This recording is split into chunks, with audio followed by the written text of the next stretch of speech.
بسم اللہ الرحمن الرحیم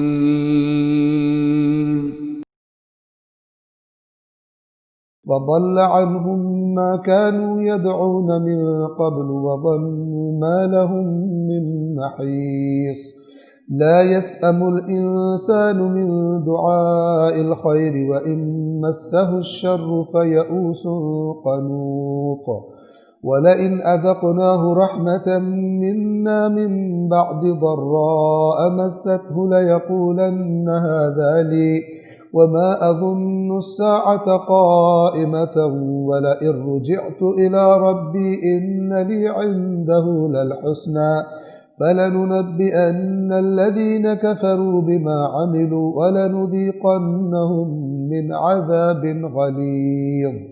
اور جنہیں وہ پہلے پکارا کرتے تھے وہ گم ہو جائیں گے، وہ ان سے ناپید ہو جائیں گے اور وہ سمجھ جائیں گے کہ ان کے لیے کوئی بچنے کا راستہ نہیں ہے۔ ان کو پتہ چل جائے گا کہ جو ہم نے اللہ کے جن کو شریک بنایا تھا وہ تو ہے ہی نہیں، اللہ کے شریک نہیں ہے، اور اب نتیجہ کیا نکلا ہے کہ ہم پھنس گئے ہیں، ایسے پھنسے ہیں کہ یہاں سے راستہ بھی نکلنے کا کوئی نہیں۔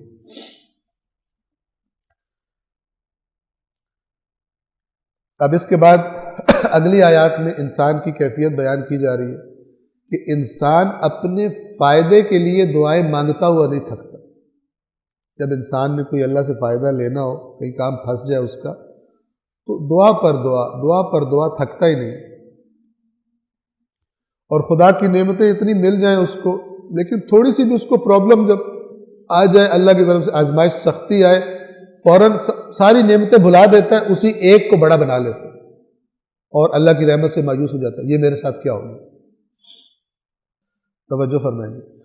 انسان آسودگی کی دعائیں مانگ مانگ کر تو تھکتا نہیں، لیکن جب کوئی آفت آ جاتی ہے تو مایوس ہو جاتا ہے اور امید توڑ دیتا ہے، اور اگر تکلیف پہنچنے کے بعد ہم اسے اپنی رحمت کی لذت چکھائیں تو ضرور یہ کہتا ہے یہ تو میرا حق تھا، یہ تو میرا اپنا ٹیلنٹ تھا، یہ تو میرا اپنا کمال تھا۔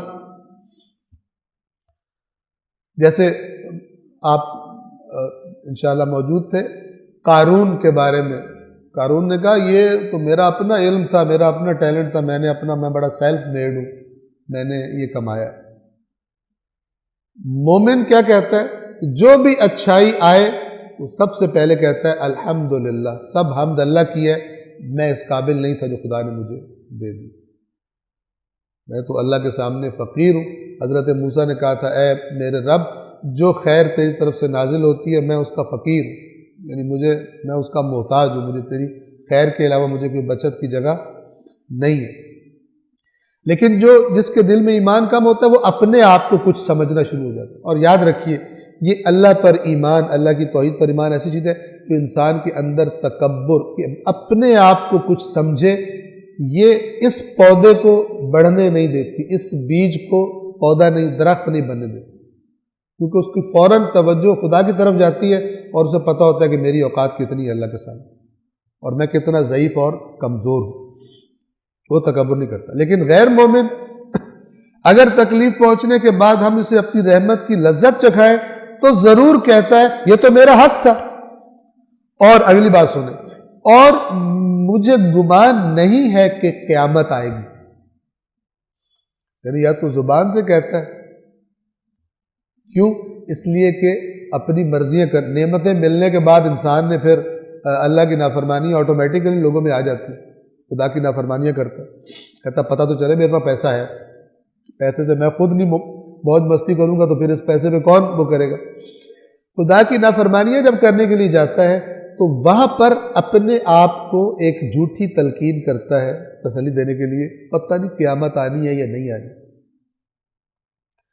سورۃ القیامہ قرآن مجید میں ہے، وہاں فرمایا لا اقسم بیوم القیامہ، میں قسم کھاتا ہوں قیامت کے دن کی۔ اللہ فرما رہا ہے تم کہتے ہو آنی نہیں ہے، وہ آنی وہ اتنی امپورٹنٹ ہے کہ میں اس کی قسم کھا رہا ہوں، میں قسم کھاتا ہوں قیامت کے دن کی۔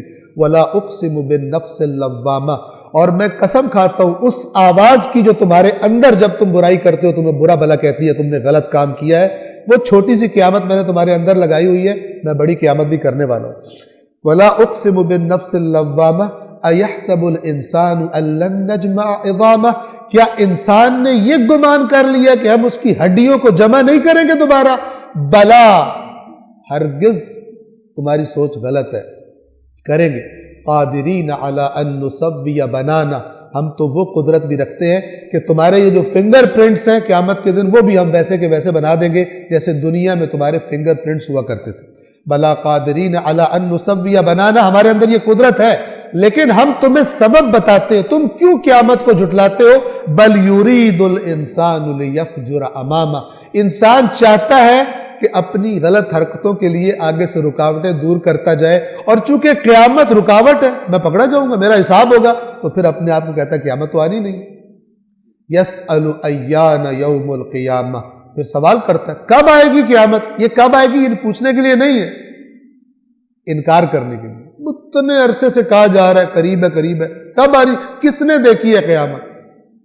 پھر اللہ تعالیٰ فرماتا ہے فَإِذَا بَرِقَ الْبَصَرُ وَخَسَفَ الْقَمَرُ وَجُمِعَ الشَّمْسُ وَالْقَمَرُ يَقُولُ الْإِنسَانُ يَوْمَئِذٍ أَيْنَ الْمَفَرُ، جس دن آنکھیں چندھیا جائیں گی اور چاند کو گرہن لگ جائے گا اور سورج اور چاند لپیٹ لیے جائیں گے، اس دن انسان کہے گا کوئی بھاگنے کی جگہ ہے؟ کلا لا وزر، آج کوئی بھاگنے کی جگہ نہیں، الی ربک یومئذ المستقر، آج ٹھکانہ بس تیرے رب کے پاس ہے، اس کے پاس سے تو کہیں اور بچ کر نہیں جا سکتا، آج تجھے اس کے پاس حاضر ہونا ہے۔ یہ قیامت کا انکار جو ہے، وَمَا أَظُنُّ السَّاعَةَ قَائِمَةً، یہاں بھی خدا فرما رہا ہے، کہتا ہے کہ میں گمان نہیں کرتا کہ قیامت آنے والی ہے، ایک تو یہ کہتا ہے، اور پھر کیا کہتا ہے؟ اور اگر میں اپنے رب کی طرف پلٹایا بھی گیا تو میرے لیے اللہ کے ہاں یقیناً بھلائی بھلائی، ہر طرف سے اپنے لیے کام فٹ کیا ہو۔ کیا کہتا ہے؟ اللہ نے مجھے دیا ہے نا، اللہ کی رحمت کرم ہے نا مجھ پر، جس نے یہاں کرم کیا ہے وہ وہاں بھی کرم کرے۔ امام کیا فرماتے ہیں کہ اگر کوئی چیز تجھے خدا سے قریب کر رہی ہے وہ نعمت ہے، اگرچہ تجھے اچھی نہ لگ رہی ہو، تو اسے مصیبت سمجھ رہا ہو، اور اگر کوئی چیز تجھے خدا سے دور کر رہی ہے تو وہ اگرچہ تجھے بہت اچھی لگ رہی ہو وہ نعمت نہیں ہے، وہ آزمائش ہے، وہ عذاب ہے، کیونکہ عذاب کی طرف لے جائے۔ یہ فارمولہ دیا اہل بیت نے، تو جس کے پاس یہ فارمولہ اہل بیت اطہار کا، وہ کس کو نعمت کہے گا؟ جس کی وجہ سے خدا کے قریب جا رہا ہے۔ اگر دیکھتا ہے میرا مال مجھے اللہ سے دور لے کے جا رہا ہے تو پھر وہ الرٹ ہو جائے گا اور مال کا نشہ اس کو آؤٹ آف کنٹرول نہیں ہونے دے گا۔ جیسے امام صحیفہ کاملہ میں کیا فرماتے ہیں کہ خدایا میں صحت کی حالت میں تیرا زیادہ شکر کروں یا بیماری کی حالت میں تیرا زیادہ شکر کروں؟ اس لیے کہ صحت کی حالت میں میرا بدن تیری عبادت کے لیے، تیری اطاعت کے لیے زیادہ میرے ساتھ تعاون کرتا ہے، زیادہ اطاعت کر سکتا ہوں، اور بیماری کی حالت میں میں اپنے آپ کو اور زیادہ تیرا محتاج پاتا ہوں کہ جب میرا بدن بھی میرا ساتھ نہیں دے رہا ہوتا، تو کس نعمت پر تیرا زیادہ شکر ادا کروں؟ اس طرح سے دیکھتے ہیں صحت کو بھی، اور ہمیں بیماری ہو تو دعائیں، اور صحت ملے تو نافرمانی ہے، فقیر ہو تو دعائیں اللہ رزق میں برکت دے دے، اور جیسے ہی پیسہ پاس آیا، ان کا پیسہ آ گیا تو پھر اللہ نے دیا تو پھر دنیا کو پتہ تو چلے میرے پاس آیا، میری چیزیں ایسی۔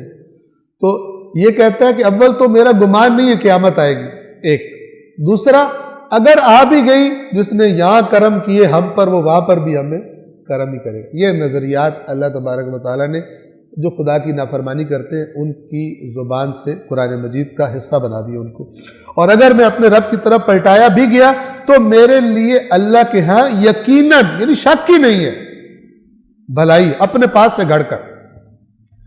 پھر اللہ فرماتا ہے کفار کو ان کے اعمال کے بارے میں ضرور ہم بتا کر رہیں گے کہ وہ کیا کچھ کرتے رہے۔ اللہ انہیں کہہ رہے کافر، ہم ان کو بتا کر رہیں گے اور انہیں بدترین عذاب چکھا کر رہیں گے۔ صدق اللہ العلی العظیم۔